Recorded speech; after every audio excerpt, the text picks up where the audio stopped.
और धन्य है परीक्षित, जिस समय पहुंचे तो गंगा तट पे सुखदेव थे ही नहीं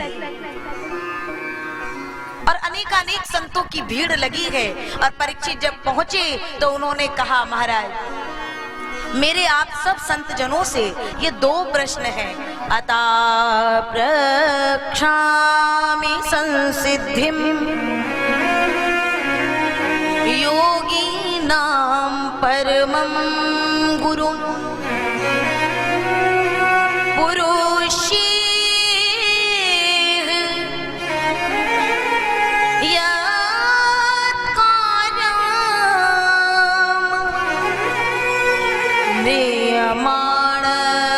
सर्वथा। मेरे 2 प्रश्न हैं। जीव को जीवन पर्यंत जीवन में क्या करना चाहिए और जिस जीव के शीश पर काल मंडरा रहा हो ऐसे जीव को क्या करना चाहिए, क्योंकि मेरी स्थिति ये है तो मैं क्या करूं। जितने संत जन वहां विराजे हुए हैं ऐसा नहीं है कि किसी को उत्तर पता नहीं था, लेकिन उन्हें एक वरिष्ठ संत का इंतजार था और सब मौन। और कुछ ही पलों बाद सामने से एक संत, अद्भुत संत आते हुए दिखाई दे रहे हैं। पूरे के पूरे तन पर कोई वस्त्र नहीं, केवल एक लंगोट है। बच्चे उन पर धूल मिट्टी फेंक रहे हैं, उड़ा रहे हैं, उनको कोई चिंता नहीं है।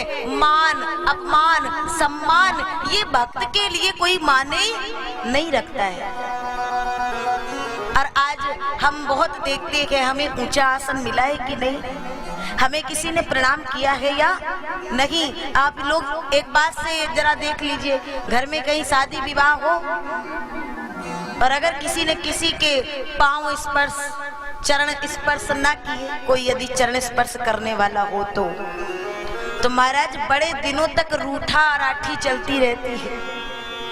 तुमने फलाने के विवाह में हमारे चरण स्पर्श नहीं किए थे। और हमारे परमात्मा कैसे हैं कि भगवान राम जब जाते हैं और अहिल्या मैया को उनका चरण जब लगता है, जबकि उनकी चरण रज से माँ अहिल्या भव पार हो गई, और राम जी का चरण जब लगता है तो राम जी ने विश्वामित्र जी से बाद में कहा, गुरुदेव मुझसे बहुत पाप हो गया। क्या हो गया राम? अरे माता अहिल्या को मेरा चरण स्पर्श हो गया है, क्या करोगे? पाप का प्रायश्चित करूंगा। इसलिए अहिल्या जी का उद्धार करने के बाद राम गंगा के तट पर जाते हैं।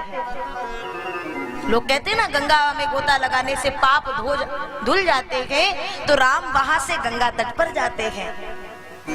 आज मतलब हमारी स्थिति ये कि हमारे चरण कोई ना छुए तो हम रुष्ट हो जाते हैं, और राम जी का चरण किसी को लग जाए तो राम जी दुखी हो जाते हैं। ये हमारे भगवान का स्वभाव है।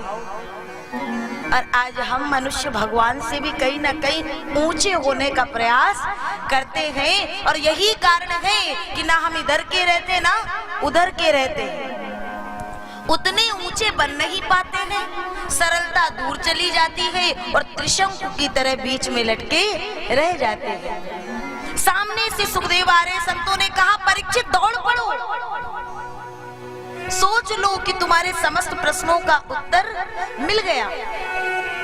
परीक्षित गए हैं, चरणों में दंडवत प्रणाम किए हैं, लेकर के आए पुनीत तो सुंदर आसन पर पधराए हैं, पूजन इत्यादि किए और फिर अपने मन की बात बता दिए। और दोनों प्रश्न रखने के बाद कहते, महाराज मुझे श्राप है कि आज से 7वें दिन में मेरी मृत्यु हो जाएगी, तो कुछ ऐसी कोई कथा कह दीजिए, कुछ कृपा कर दो कि मेरा जीवन भव पार हो जाए।